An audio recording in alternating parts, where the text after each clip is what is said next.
Standard 9, Subject Science and Technology. Lesson number 6, Classification of Plants. Now we are going to learn classification of the plants.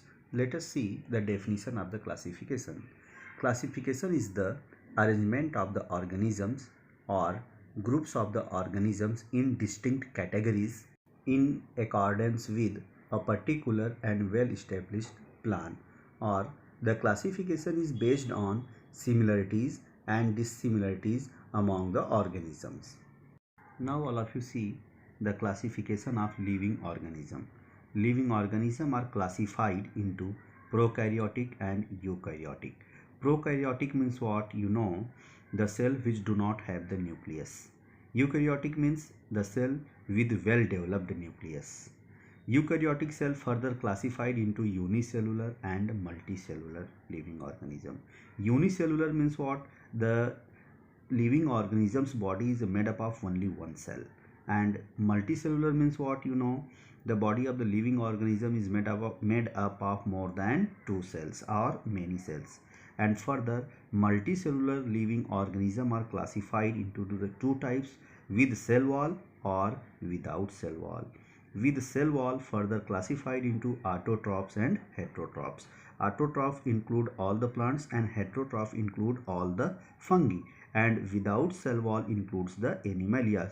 So therefore we can say that prokaryotes include the Monera, and unicellular includes the Protista, and multicellular living organism includes the fungi, plantae, animalia. So this is called as a 5-kingdom classification system.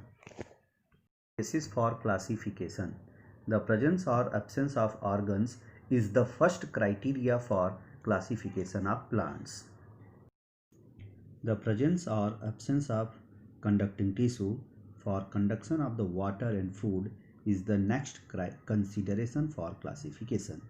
And the seeds are enclosed in fruits or not is also an important criteria for classification of the plants. Finally, plants are grouped depending upon the number of the cotyledons in the seeds. At the higher level of plant classification, different characteristics are considered for classification. For example, depending upon the absence or presence of flowers, fruits, and seeds. Plants are classified as cryptogams or phanerogams. Depending upon whether seeds are enclosed within a fruits or not, phanerogams are classified as gymnosperms and angiosperms. Angiosperms are further classified as monocots or dicots depending upon the number of cotyledon in the seeds. Kingdom Plantae is broadly classified into two subkingdoms, namely cryptogamy and phanerogamy. Now let us see the cryptogamy. Cryptogamy are spore producing plants and do not produce the seeds and flowers. They reproduce sexually by gametes, but sex organs are concealed. And let us see the phanerogamy. Phanerogamy are commonly called seed plants. They produce the special reproductive structures that are visible. Cryptogamy include three major groups, namely Thallophyta, Bryophytes, Pteridophytes, while phanerogamy include gymnosperms and angiosperms.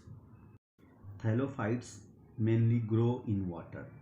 This group of the plants which do not have the specific parts like root, stem, leaves, flowers, but are autotrophic due to the presence of chlorophyll is called algae. Algae show great diversity. They may be unicellular or multicellular and microscopic or large. Some of these are found in the fresh water while some are found in the saline water. These plants usually have a soft and fiber-like body. Example of algae are Spirogyra, Eulothrix, Alva, Sargassum and Chara. Various types of fungi like yeast and molds which do not have the chlorophyll are also included in the Thallophyta. Thank you.